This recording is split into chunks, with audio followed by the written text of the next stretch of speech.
Pak Maksi, dalam konferensi pers para menteri kemarin disampaikan bahwa kalau memang ada warga negara Indonesia yang masuk setelah bepergian di India atau sempat singgah ke India masih tetap bisa, tapi ada pengetatan di situ.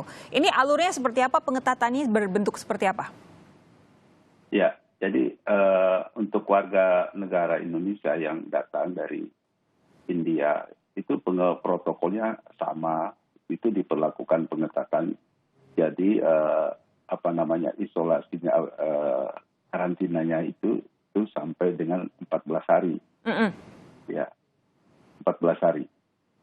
Oke, jadi karantina 14 hari pasti akan dites PCR atau tidak? Atau hanya karantina saja?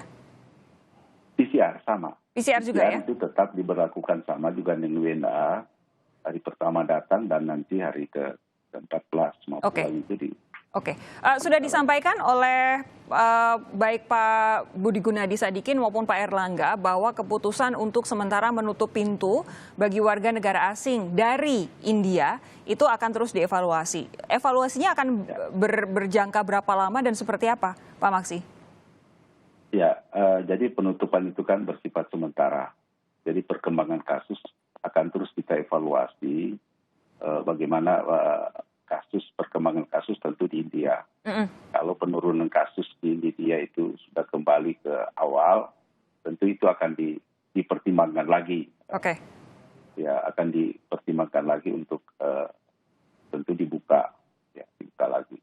Sekarang ini kan baru ada 4 saja. Untuk pengetatan juga pemerintah sudah tetapkan untuk pintu-pintu masuk internasional cuma 4 pelabuhan udara. Ya. Pak Maksi, yang ingin saya tanyakan juga adalah kondisi 127 warga negara India yang termasuk juga WNI waktu itu terbang dari India masuk ke Indonesia melalui Bandara Soekarno-Hatta menggunakan pesawat charter. Saat ini kondisi mereka seperti apa?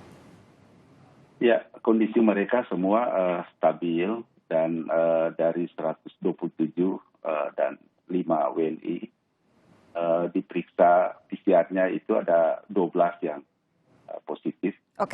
COVID-19. 12 positif sekarang dirawat di mana? Mereka diisolasi. Ada pertimbangan kami termasuk dengan Ketua Satgas untuk melakukan isolasi sebaiknya di Rumah Sakit Sulianti. Itu kami pertimbangkan lagi untuk kami lakukan isolasi di rumah sakit. Tapi saat ini isolasi di hotel masih? Di hotel. Tapi di satu hotel. Ya. Di satu hotel. Oke. Dari 12 orang itu, dari 127, 12 orang positif, sisanya juga karantina kan ya? Sisanya karantina, sama 14 hari. 14 hari, akankah nanti setelah itu di PCR juga? Iya. Ya. Sebelum itu kan di PCR, kalau negatif baru bisa keluar. Ya. Oke, nah begini Pak Maksi, ini yang selalu jadi kewaspadaan banyak pihak adalah apa yang terjadi di India, semoga tidak, tapi apa yang terjadi di India bisa jadi nanti terjadi di Indonesia kalau kita tidak waspada, kalau kita tidak bersiap-siap dari sekarang. Apa langkah-langkah yang akan dilakukan, yang baru, yang akan dilakukan oleh Kementerian Kesehatan untuk memastikan apa yang terjadi di India itu tidak terjadi di Indonesia? Ya, benar sekali Mbak Sofi. Memang apa yang terjadi di India itu merupakan pembelajaran bagi kita semua. Di mana di sana terjadi peningkatan sebenarnya sederhana karena ada pelonggaran daripada protokol kesehatan, upacara keagamaan, ya kemudian ada kampanye, ada pemilihan umum di sana. Nah, kita di Indonesia saya kira pengalaman dengan PPKM Mikro, ya saya kira mencermati ini sangat bagus sekali kalau ini kita lanjutkan dan kita komitmen semua pemerintah daerah termasuk bagaimana dukungan masyarakat untuk tetap melakukan protokol kesehatan. Kalau ini kita lakukan ya tidak akan terjadi lonjakan seperti India. Jadi saya kira ini peran penting sekali masyarakat ada di sini untuk betul-betul mengikuti protokol kesehatan, jangan lengah, ya menggunakan masker, menjaga jarak, itu paling penting sekali, ya menjauhi keramaian, itu paling penting untuk kita lakukan. Pak Maksi, terakhir, ada 3 hal yang banyak di-highlight oleh pakar kesehatan dunia terhadap apa yang terjadi di India. Ini adalah yang pertama adalah minimnya pembatasan, karena India sempat berhasil menurunkan kurva begitu, terus kemudian longgar sekali pembatasannya.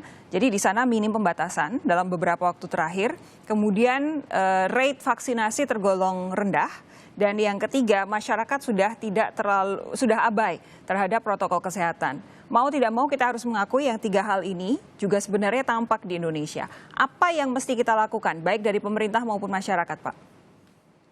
Ya, jadi tentu pemerintah berupaya terus. Yang pertama untuk mensukseskan ya program vaksinasi. Kita tahu bersama program vaksinasi kita ya on the track lah, cukup maju. Ya memang ada sedikit terganggu dengan ketersediaan vaksin yang pada bulan April ini ada berapa stok vaksin seperti AstraZeneca yang terlambat masuk. Dan kedua, saya kira itu pemerintah terus berupaya untuk menghimbau masyarakat ya, dengan PPKM mikro itu terus dilakukan, dan bagaimana peran pemerintah dalam hal melakukan testing dan tracing dan isolasi. Dan masyarakat sekali lagi terus harus dukung dengan melakukan protokol kesehatan, dengan melakukan 3M. Baik, kita semua tentu berharap apa yang terjadi di India tidak terjadi di Indonesia. Itu sudah menjadi sebuah pelajaran yang harus mau tidak mau kita petik bersama supaya kita tidak menghadapi apa yang mereka hadapi. Pak Maksi, terima kasih sudah bergabung bersama kami di Sapa Indonesia Malam. Sampai jumpa, sehat terus Pak. Ya.